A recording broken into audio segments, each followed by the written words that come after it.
These are things we need to understand about people, what they value. And you need to then be able to resurface that information for yourself in how do I show up to explain this new component of the financial plan? How do I show up and talk about their invested money in the next review meeting? That's not my blind talking points, but is shaped around them.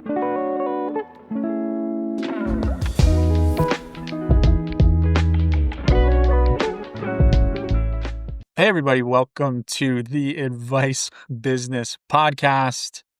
We're recording on a Friday afternoon, so we've pretty much completely lost our minds at the end of the week. Is that accurate, Kelsey? Has your mind gone as well? I don't know. What do you think? I think I'm finishing the week really strong.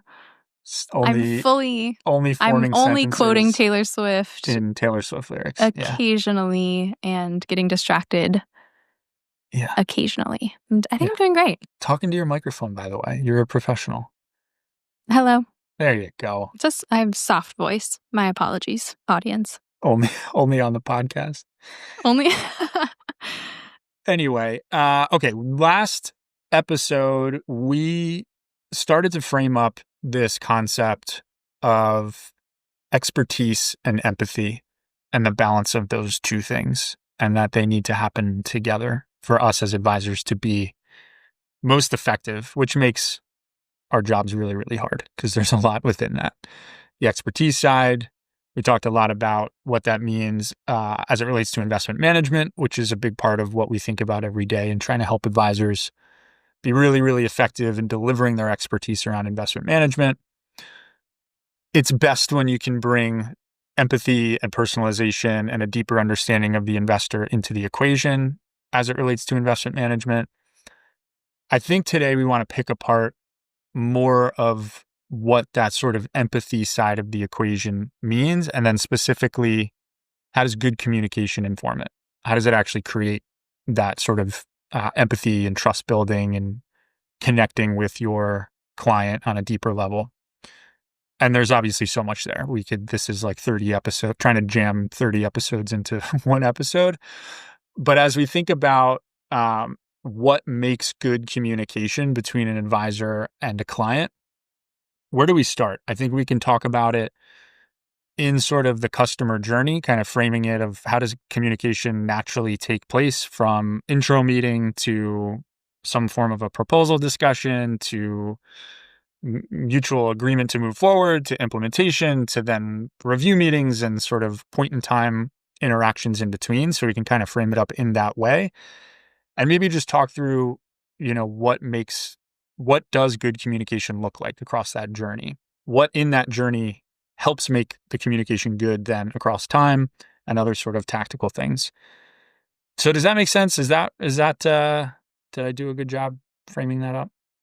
I think so. I think we can talk through the journey, but as you said, this is a very big topic. We could talk, like you said, so many episodes we could do on this. I wanted to say one thing before we go into the specific moments in the journey, which is we should just break down a couple things related to communication first, I think, because then it'll help as we go through to kind of refer back to that. So one thing I wanted to bring up early is just how I think it can be really helpful as we talk about all of these things to think about not only what you as the advisor are trying to communicate, but to also think about how you want the person receiving that communication to feel and what your intentions are, and to make sure that those two things are kind of separate in your mind. And the reason I say that is because I think a lot of times where people get a little bit tripped up, especially with someone who is less familiar, where you haven't yet built trust, is thinking too much about what you want to say and what knowledge you want to translate to that person or what information you want to translate to that person, and not nearly enough about what you want them to feel at that moment in their journey / relationship with you.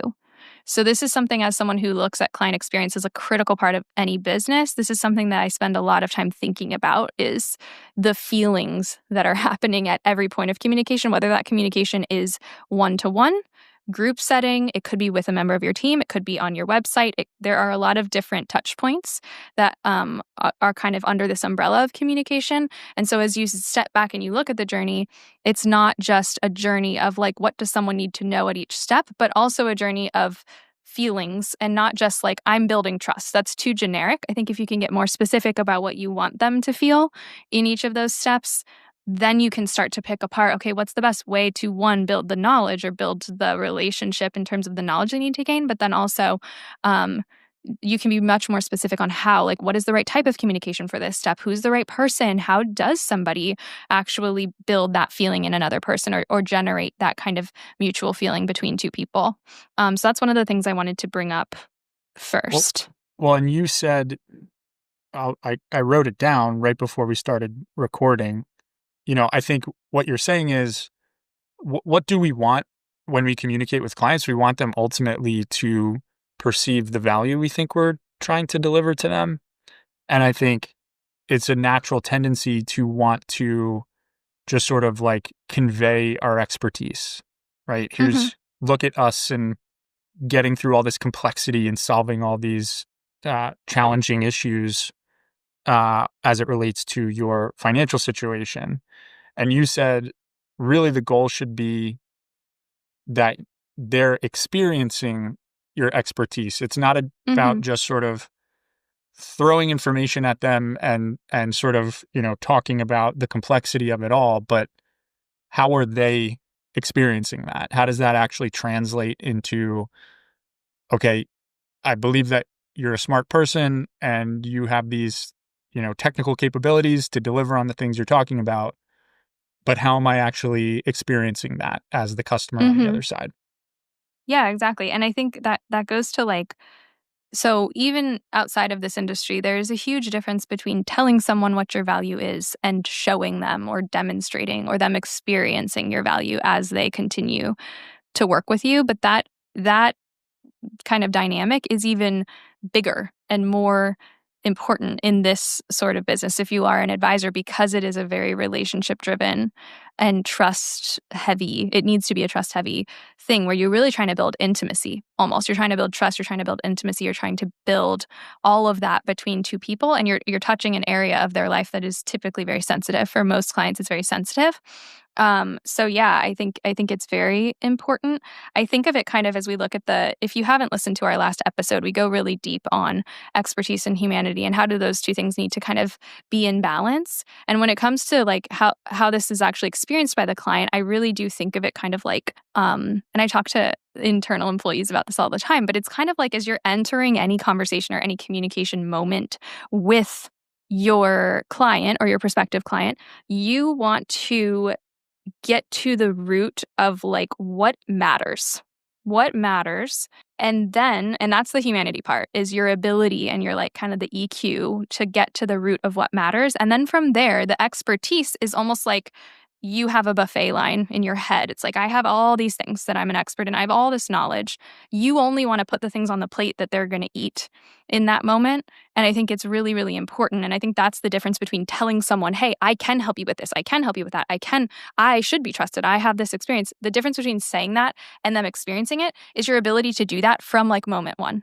Your ability to get through the noise and actually pull and put on the plate what actually matters in that moment, from that first moment all the way through. And you're really demonstrating all of how you use your expertise to deliver value instead of just explaining why your expertise could deliver value. This came up in the last conversation, but I think a good moment to make this point, that takes the expertise. You actually obviously have to have it and have confidence in it, because having it be perceived as sort of table stakes understood, as opposed to being perceived as selling complexity, is really what you're at a baseline trying to achieve, right? You can confidently walk into the room and really clearly be focused on delivering this experience around that, where your expertise can be properly serviced in the right way to that person, as opposed to it being so overt. And it takes a certain confidence in all these different pieces behind the scenes. Last episode, we talked a lot about the investment management pieces of that, right? What do you really need to be confident in behind the scenes whenever you're really sort of selling the investment management expertise I think increasingly so, the consumer perceives that to be selling and not really about the experience you're delivering around it. The other thing, again, I think we sort of made this point last time, but you said this right before we recorded. So I guess at this point, I'm just sort of stealing lines. You're just quoting me. I'm just quoting You're you stealing from my 10 notes. minutes ago. But it's really the inverse point, which is the friendly banterness of it, Oh, yeah. which in and of itself can be surface level. It's nice. Mm-hmm. But the friendly, conversational, build rapport side can't be a cover for a lack of expertise delivery. So Yeah. to make that clear, and again, Well, not only that, but also and we're going to get into this later because this is a little like my core takeaways, I think, but there's a huge difference between thinking and like the takeaway from last episode, for example. There's a difference between taking away, okay, I need to balance humanity and expertise. I need to check both those boxes. So there's a lot of ways to do that. I think the worst way to do that is to like literally check those boxes. So I've seen this a lot when I'm going through the sales process with vendors where it's like, here's our rapport building 5 minutes. Okay, I'm going to now talk to you about all my expertise and on why the product is good and why the service is good. Okay, wait, we're now back in rapport. Did you want to book that next call? Oh, haha, I hope you have fun in Hawaii. Like, oh, I hope you have a good weekend. Like that should not be how it feels. This should feel like a real human interaction. And so what I would focus more on is the alignment of those two things and like the integration of those two areas of your brain, and less about checking the box on making sure you hit multiple points across both areas throughout the call or throughout the engagement that you're having. Can we circle back to how I sort of framed it up in the beginning, at least for a second, of, thinking about how to do this the right way, but starting from the beginning of a relationship? Because I think it's such a critical piece of then getting it right throughout the rest of the relationship.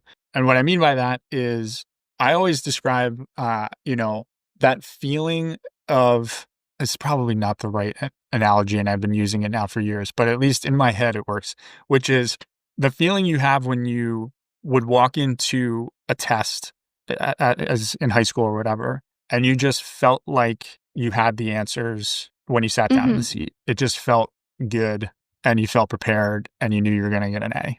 That only happened so many times for me in high school, by the way.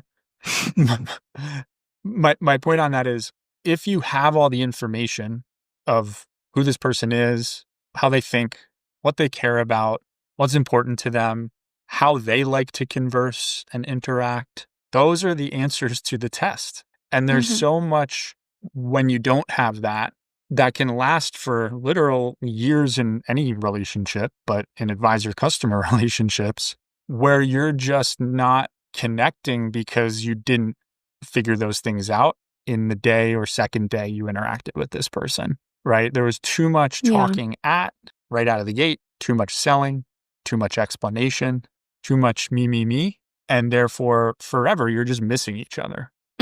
And the industry, I think has tended to do a pretty good job at making this point pretty loudly and consistently about how important a discovery process is.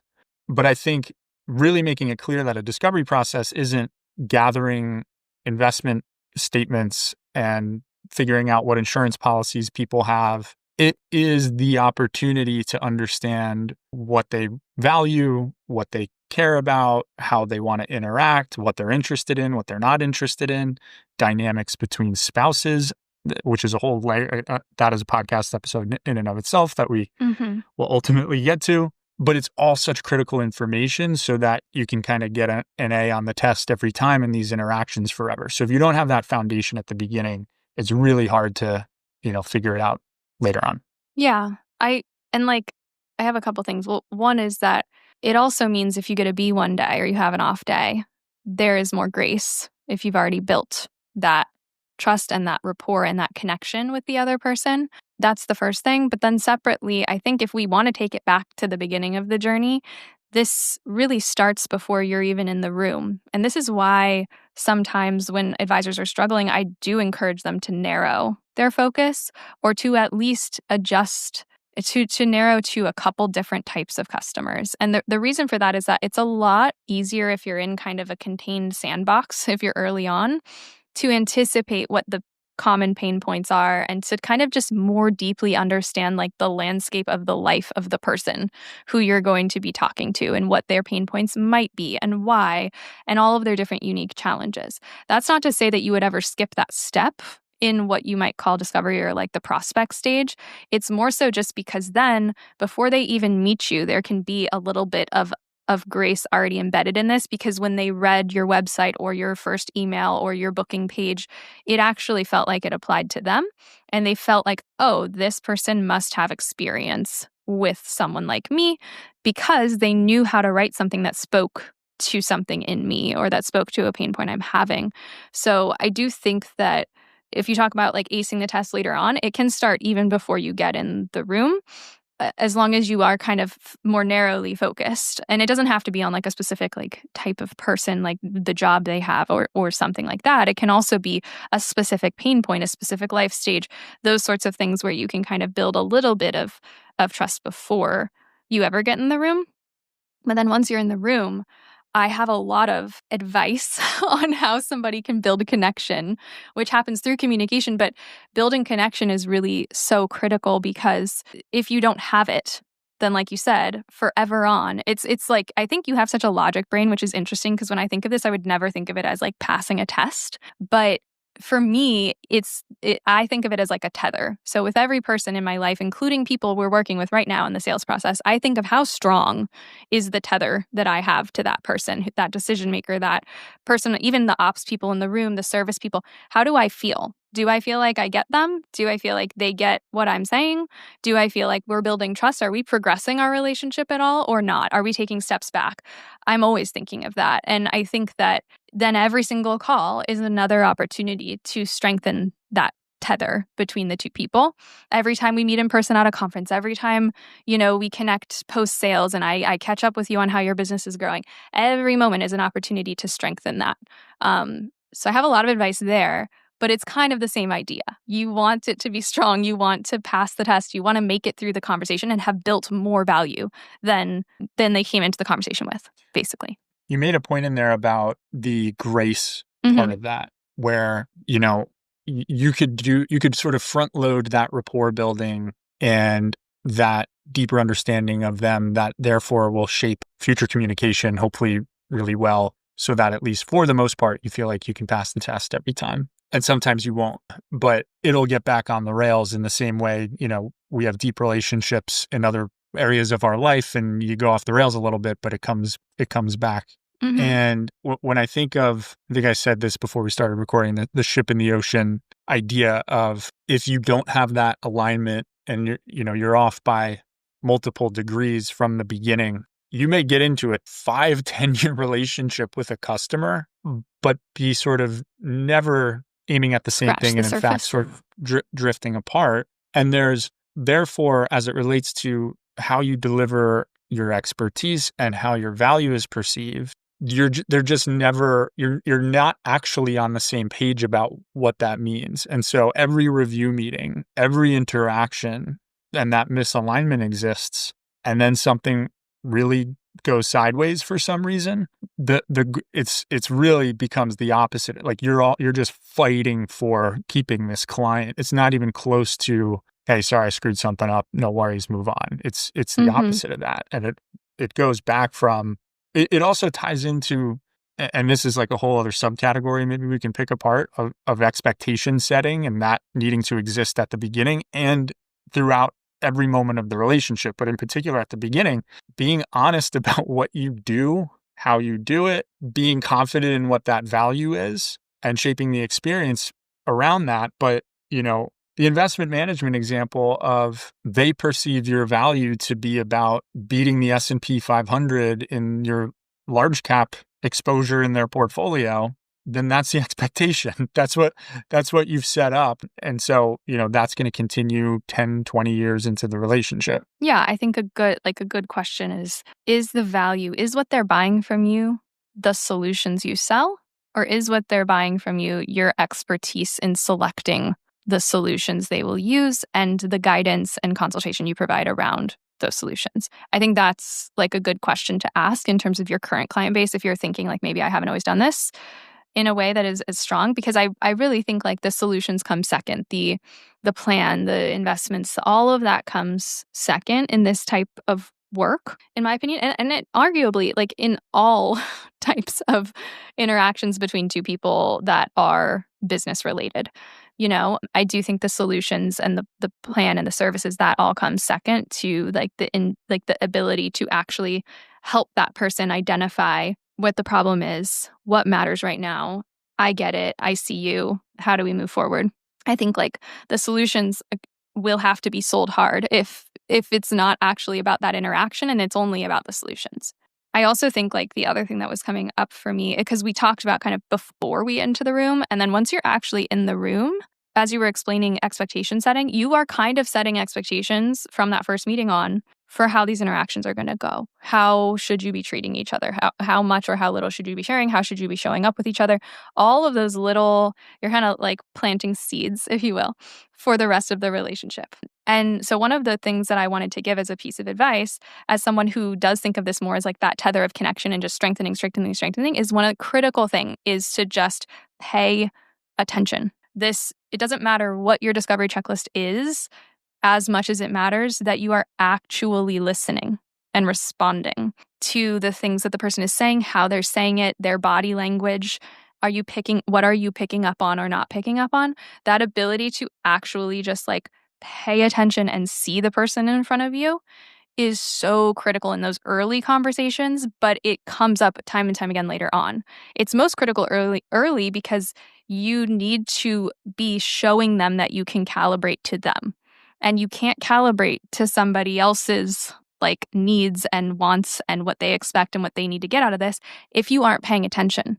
If you're quickly writing things off, if you're quickly categorizing people, if you're moving through a checklist, if you're moving through a list of questions, if you're trying to pitch your services slide deck, if you're, all of those things are things that are distracting you from actually focusing on the person, and you can't provide insightful advice or consultation or any sort of insights if you're not paying attention to the individual person in front of you. So having an ICP and like knowing who you serve and knowing how you serve them is the framework and the system within which you can then show up and pay very close attention and notice things and and then use your expertise to help them solve problems or to provide value via insights. Why don't we as advisors do that all the time, or even as people? I think as people, it's because it requires vulnerability.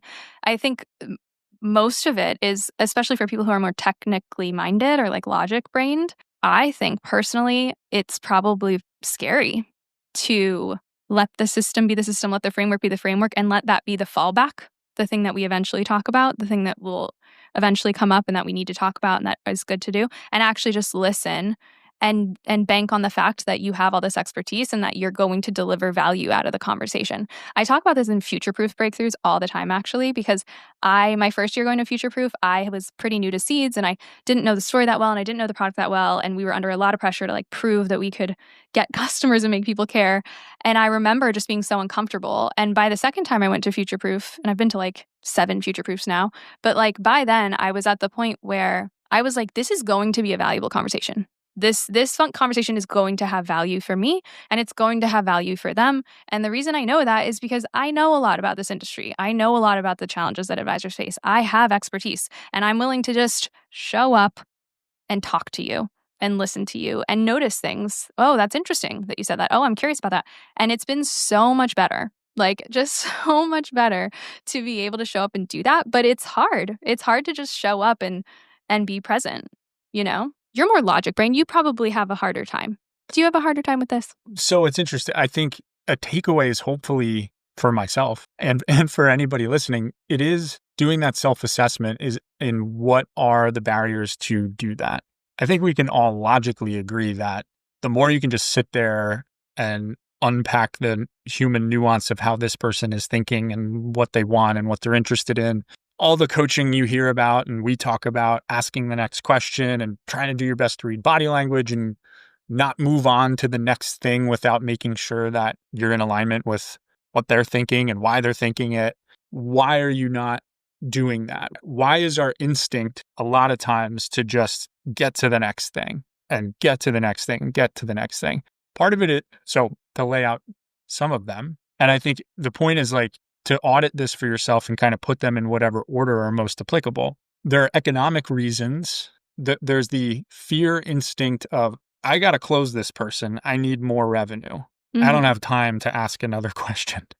I got to get this person onboarded stat. I think scarcity is tied to that too, of like, this may be my only lead. Like I hear a lot of advisors talk about, well, I don't want to take a risk on this one. This is my only lead I've gotten this month. You know what I mean? That can definitely put you in a position of just kind of like not being able to just relax, you know? To chill out. And I think of it back to the like answer, like having the answers to the testing, you're just kicking the can because maybe you can close them.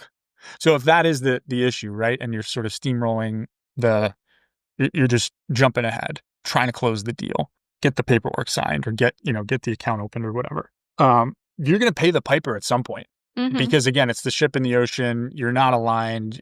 You're going to end up in a review meeting where, oh my gosh, this is who this person is. And this is what they think I'm supposed to be delivering. And oh yeah, I did say that thing about all my market expertise and go figure, they thought I was going to somehow beat the S&P or whatever. So I think that's a major piece. I think the expertise thing, as we've touched on a lot, is it. Your point about being a future-proof, the ability to kind of sit back in the chair when you just kind of know what you're talking about. Yeah, and you just know what you're talking about. You just know, in general, the pain points that this advisor is about to express to you, or for an advisor working with clients in general, what the typical pain points are. You've got that level of confidence. And then the third piece is, if you have the confidence and you're comfortable enough with that, it really is not logicking through every human interaction and just being emotionally willing to not logic through each step. Right. Yeah. That's probably for me, my biggest challenge is I think I know everything.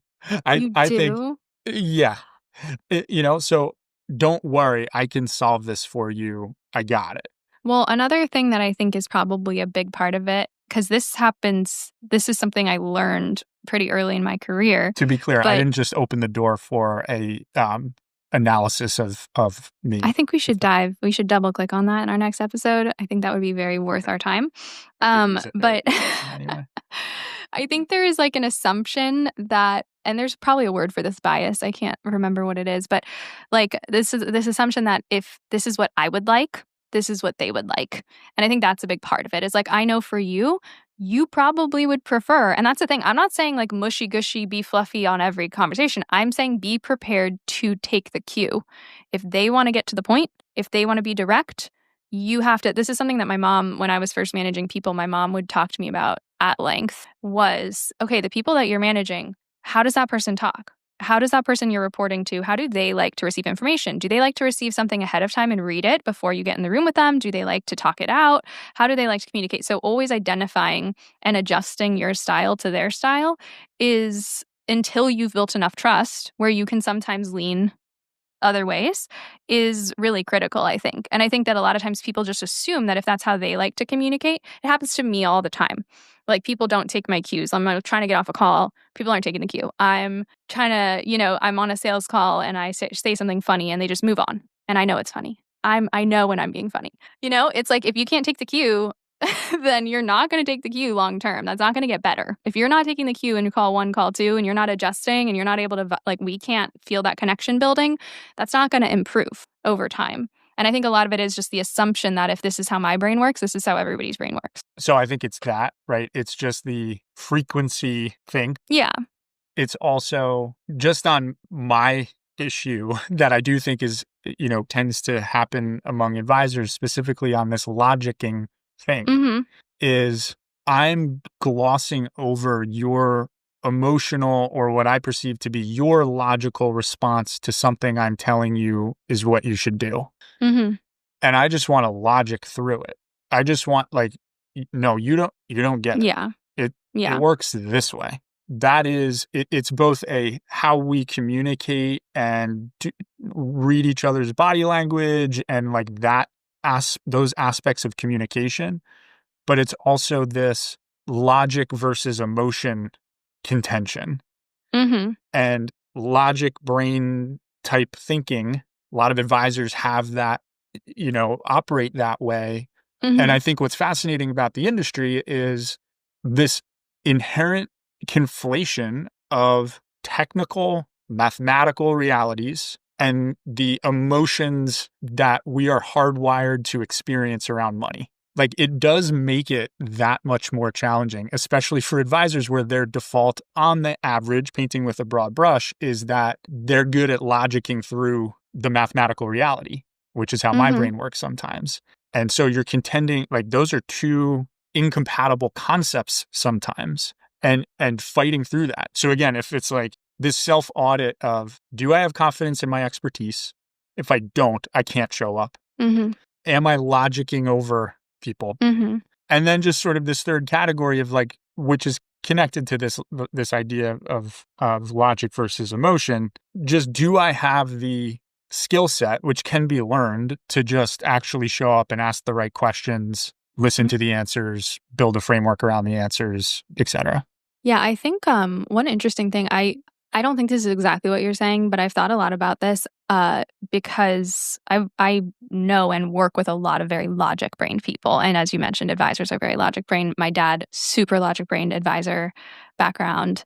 Like, what I find interesting is people who are very logic-driven don't not have emotions. They just think they can logic out of their emotions and other people's emotions. So what I find very interesting, and I don't really know how this plays the other way, like maybe people like me who are more emotion and feelings driven think we can like emotion our way out of logic problems. I'm not really sure.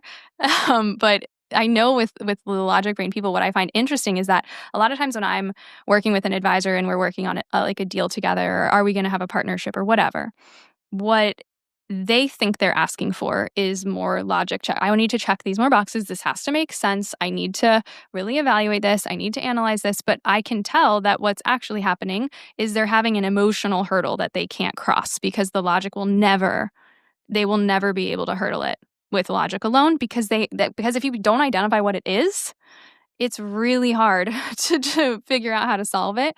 So one thing that I have had a lot of success with in all conversations in my life is just not being afraid of lightly providing that insight, of just kind of reflecting back to them, hey, and to other people, hey, I totally get that you want to understand this, and we should go really deep. But I also don't want to lose track of the fact that I think this may actually just be a big change for you. You're going to have to let go of control, or you're going to have to fire someone, or you're going to have to, there's so many things where this comes up where like there truly is an emotional hurdle, but it's being glazed over. And that's what I mean about paying attention and just being okay with the fact that like, you don't know what you're going to find. You don't know, if you actually pay attention to the person in front of you, what you will find. You don't know if it'll be a logic problem. You don't know if it'll be something more feelings oriented or emotions oriented. But if you want to have better relationships with your clients and with the people you work with, and generally, I do think it's super, super important that you pay close attention and you're comfortable after you've built some trust to kind of reflect that back. In my experience, most people really appreciate it because they're not trying to not make a decision. They want to make a decision. They want to move forward with whatever they're trying to decide about or whatever's going on. They're just struggling to do so because they really can't put a finger on what it is.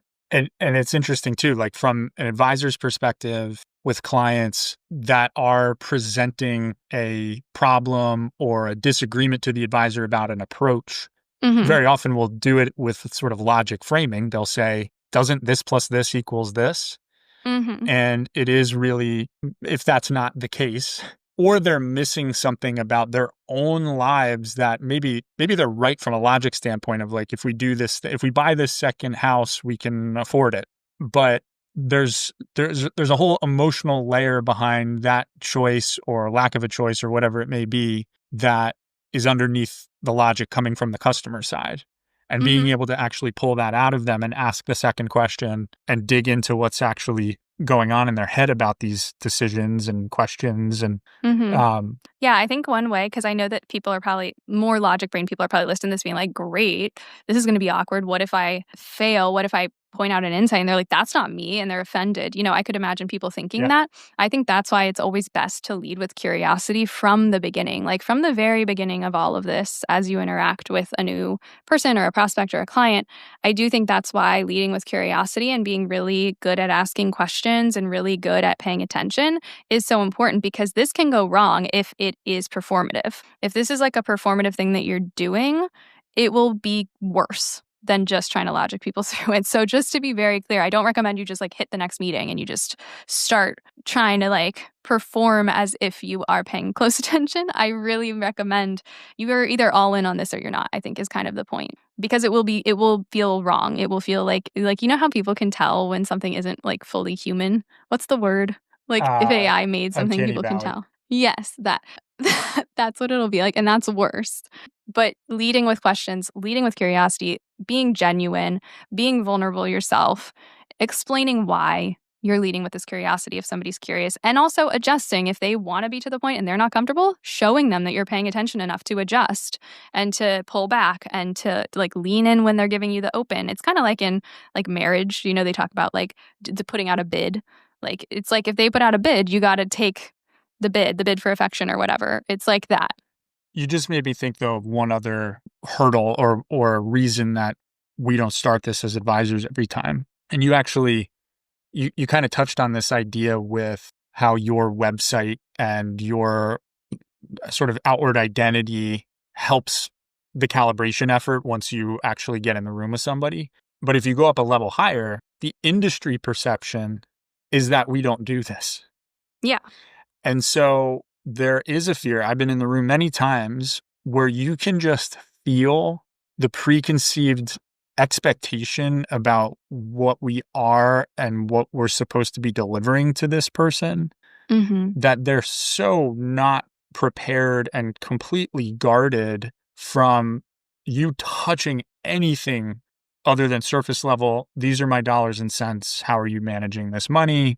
How are you setting up my estate plan? How are you doing this? How are you doing this? From a very transactional, I pay you this, you do this, transactional, not deep relationship way.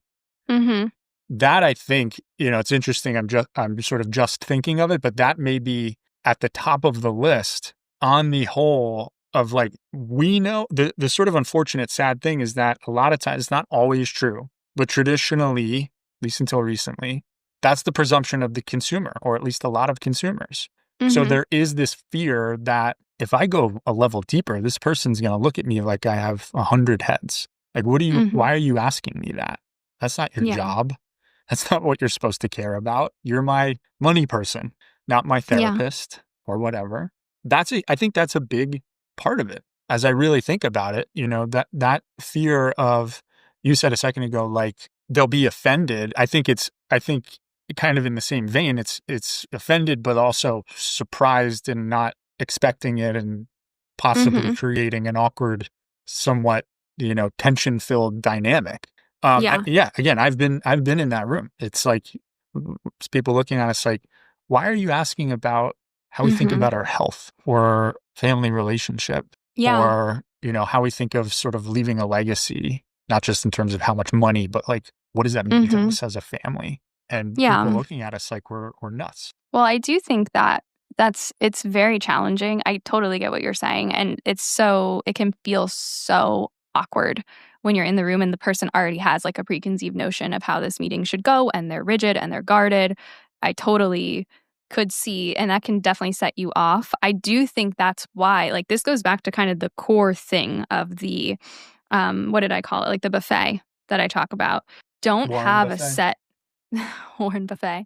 Don't have a set process / set of questions that you absolutely must hit in specific calls. Because what I would probably do in that situation, I'm a big fan of like the whole idea of like the obstacle is the way. And if you sense that tension, lean in on that tension. It's really because hard. If you don't, it's hard to do. And it does require you to be kind of very people-y, to do it in a way that is like nuanced and gentle. But if you don't do it, then you run the risk of, then you're doing that hustle through the meeting, and you're like adjusting everything. You're just trying to get what you need. And then you're like moving to the next meeting, and then they're judging you in the next meeting. Like, that's the feeling that you get throughout the entire relationship. And the question comes back to like, do you want that? Yeah, exactly. I was talking to an advisor who I think is actually amazing because when I talk to him, I just can feel that he gets how to build connection. I think he's great. And he was talking about how he had to finally just let go of those people. He was like, if I'm doing my thing, I know now that I know how to do this. And if there are people who get in the room with me and I'm being gentle and I'm trying to show them that there is a different, like, yeah, I get that's your perception, or I get that's what you want. This is how I work. I've found this successful. This is why. And if I'm doing that and I can't build any connection with them, then I know that I just don't want that relationship. And I've just had to become comfortable with that being okay. And I know that's easier said than done, especially if you're really trying to grow and it's hard to get leads and blah, blah, blah, blah. Yeah. And around we go. But it's so important because that will kill your confidence. Those clients kill your confidence. So if you know that people vibe you well, if you're somebody who has a lot of problems with this, you need a different episode. Like if you generally aren't perceived well, have a separate conversation. We can have a conversation about that. But if you generally know that you're a likable person, you know how to engage people, you know how to build connection, and then occasionally you get somebody who's just like, this is what I believe an advisor is. Why aren't you doing that? And you poke at that. You say, hey, I can sense that you perceive that this is a very transactional experience. So I really want to get clear. So I make sure that I can meet your expectations. What is your version? Like, can you tell me what you would like me to do? Like, can you tell me what you would expect? I don't need all the details, but I just want to know what you are expecting. Like if you're able to put out like a test balloon like that or poke at it a little bit and they're like, well, you should know that. And they're like getting sassy or they're getting more guarded, they may just not be a good fit for you. If you're really trying to have like deeper connections with your clients, a lot of referrals, that grace that we talked about where if something goes wrong or if the markets are down or whatever, they're probably going to be a pain in the butt. And this is why you have to get good at identifying good fit customers and the whole cycle goes on, The last thing, I feel like you should have responded to that. I feel like you can't just move on. Some things are mic drop moments. I don't want to, Okay. Fine. It was solid. What's the last thing? It's contained. It's its own thing. It's its own rant. Well, set that aside. Beautiful rant. Deserves its own little time capsule. Okay, continue. My last time capsule rant is, I think the last thing, well, there's more, but one fundamental thing that is typically a key blocker, we just did a blog about this. Even somebody who has this ability to be human and be in the moment and ask the good questions and build rapport, and they also have confidence in their expertise and they can be weaving these things together, not having systems so that you can really deliver that across time to more than like 5 customers. Mm-hmm. Is the other fundamental challenge. Yeah. How do I maintain my understanding of this person, now possibly many people, and continuously be able to deliver on that combination of expertise and empathy / communication? Mm-hmm. The Seeds version is, and I think what's interesting, at least part of why we started the company, but the background of people's perception of investment management and what our job is around investment management, and in particular, this preconception that it's about somehow beating a certain asset class and beat the S&P 500 somehow, is needing to get on the same page about what your value is on that subject at the beginning by first understanding how they perceive it and how they think about investing and what they want to see out of the process and what they want to see or not see in a portfolio, and all these additional layers without which you tell whatever narrative and then you say it again in your next review meeting and you say it again in your next review meeting and you say it again in your next review meeting, and you may never be on the same page about the value you're delivering and how they perceive it, just on that investment management layer that we're trying to help advisors solve with Seeds. But you can extend that to any other piece of your deliverables, right? Like, how do you communicate about different components of the financial plan? And think about all of that, how people perceive where they live and what homes they're going to buy or not buy, and their family dynamics for how they're going to educate their children and build an estate plan. And the nexus is your understanding of that person and their family dynamics and how their worldview, these are things we need to understand about people, what they value. And you need to then be able to resurface that information for yourself in How do I show up to explain this new component of the financial plan? How do I show up and talk about their invested money in the next review meeting? That's not just my sort of blind talking points that I like saying once a quarter, but is shaped around them. And not having systems to enable you to do that, again, even if you have the emotional capabilities to understand people, if you don't have guardrails to deliver on it consistently, it's hard. You need something in place. I'm glad that you brought this up because it definitely rounds out the conversation, even though there's so many different ways we could go. So one of the systems that you absolutely need is a categorization system. So whether you use seeds or not, I think this is really where the humanity kind of meets like this operational scalability and efficiency piece. And this is where I see a lot of advisors get stuck. So whether or not if you're focusing on a specific like ICP or two, this will be way easier. But I do think even if you're not, as you're doing all that early stage trust building, listening, paying attention, all the fuzzy stuff that we've talked about here, then from there, you are trying to categorize them. And you might say back to me, well, Kelsey, you just got done talking about all this stuff where like that's less human. Why can't I just show up and continue to deliver value in the way that you were describing in a very personalized human way? And the reason is because you have to actually run a business. So how do you scale a human experience? How do you scale those magical moments? It does take time and repetition to identify what are those categories within and how then does your service model adjust and how then does your communication adjust. But it's so critical to not enter every meeting and be basically the bottleneck of your growth, because the way that this works as you then reach the next level of growth is you have to be able so you segment, right? We're categorizing, we're segmenting our service model, we're tweaking how we show up across these different variations of our service model based on the categorizations that we've done. Then from there, we need to identify, where are we really driving the value? Where are we really creating those magic moments and really kind of delivering on the promise that we're selling in the beginning? And once you know that, everything else around that's not those moments can be systematized and slowly handed off to other people. And then from there, you can figure out, okay, in those magic moments that I now, as the primary advisor, am facilitating or driving, those human moments, what am I doing? Let's distill that down. You know what I mean? So that I can train another person to lay them into this framework. And that's how this kind of begins. And then you can start doing that at scale. And then you can train someone else to train those new advisors. It all begins with categorizing at the beginning, because if you don't categorize and you treat everybody the same, all that trust building goes out the window because you're not delivering on all that human connection and trust that you built. You're not able to be responsive. You're not able to take a different flavor of the pain point or a different flavor of the person or the client and adjust your process around them. So then you never get past go. So first you categorize, then you look at that, what can I systematize here without losing the magic? Then you say, how am I making the magic in the human thing? And then you can train other people to deliver that. And then you can continue to just growth engine more and more clients who are experiencing this, not only through you, but through your team. Clip it. I have a whole guide and multiple guides on these topics. Actually, yeah, before we land the plane, that's a good call out, because it does tie exactly to everything you laid out in that guide. Where can people find that still? It's on our website, but you can also just email us hello@useeds.com or send me a LinkedIn, connect with me on LinkedIn, and I'll figure out which guides you need based on where you are. But we have a whole quiz. If you'd like to take the quiz, we have that on our website, useeds.com. But I have conversations like this all the time, and I send my guides out based on where I think somebody's at in their journey. Thanks, everybody. We will see you next time.